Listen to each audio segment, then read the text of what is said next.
ဒီနေ့ကတော့စိတ်သားလေးနှက်ပါမယ်စိတ်သားကိုတော့အသားထွင်ပြီးနှက်ဖို့အတွက်အနေတော်လေးခုတ်ထည့်ထားလိုက်ပါမယ်စိတ်သားကိုညှိနှက်ပြအောင်လို့စားနဲ့တံမြာသီးနှလုံးထည့်နေပြီးတော့ခဏနှက်ထားပေးလိုက်ပါမယ်ပြီးရင်တော့တေချာလေးတန့်စင်သွားအောင်ရေကို3-4ချိန်ဆေးပြီးရင်ရေစစ်ထားပေးလိုက်ပါမယ်အရသာအတွက်စနွန်းစားမဆလာစီပေါက်ပေါက်ကလေးနဲ့ဒင်ရင်တို့ထည့်နေပြီးတော့နှက်ထားပေးလိုက်ပါမယ်ဒင်ရင်မရှိလို့ရှိရင်လည်းရှလကရေတစွန်းထည့်လို့ရပါတယ်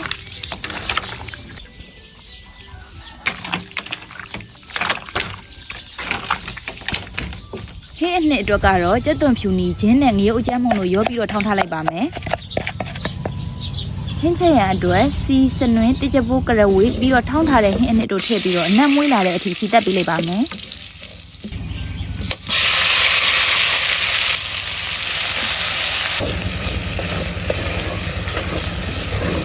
ပြီးရင်တော့အရသာနှက်ထားတဲ့အသားတွေထည့်မွေးလိုက်ပါမယ်ဟင်းအလုံးနာမှာမြင်းစုဂုံးပါမှာဆိုသလိုပဲအသားတွေကထွက်လာတဲ့ရေလေးတွေခန်းတဲ့အထိလုံးပြီးတော့ရေနွေးအသားနိုးတဲ့အထိမြုပ်အောင်ထည့်ထားလိုက်ပါမယ်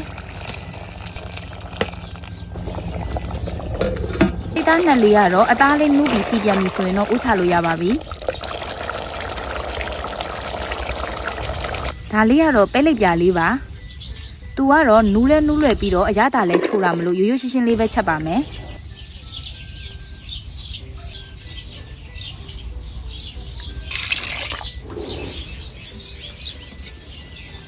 ပဲလေးနူးပြီဆိုရင်တော့ကြက်သွန်ဖြူထောင်းလေးခတ်ပြီးအိုးချလို့ရပါပြီဒါလေးကတော့တရက်ဖူးတိုးစရာလေးနဲ့တွဲဖို့အတွက်ငရုတ်သီးစိမ့်ငပိကြော်လေးကြောနေတာပါ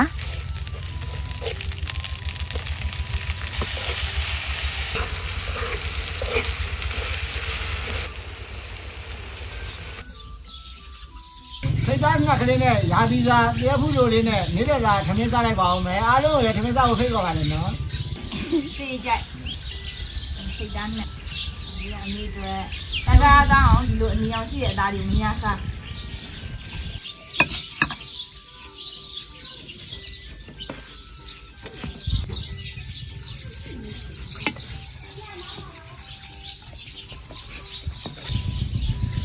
သမီးဒီစိတ်သားငှက်ထဲကိုဒိန်ကျင်ထည့်နှက်ထားပြီး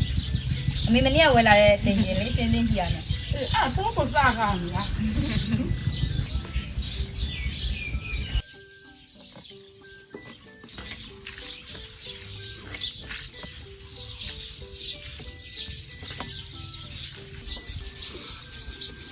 စိတ်သားကျမရဲ့အတွက်ကောင်းတယ်တမီးရဲ့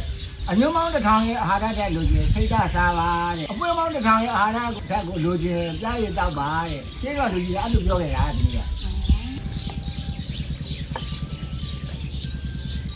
တက်ကူကလေရာသီစာလေးစကောင်းအောင်ကျတော့မနေ့ကသွားခွေတာအဲ့ပေါ်ဟာသူ့အချိန်လေးကို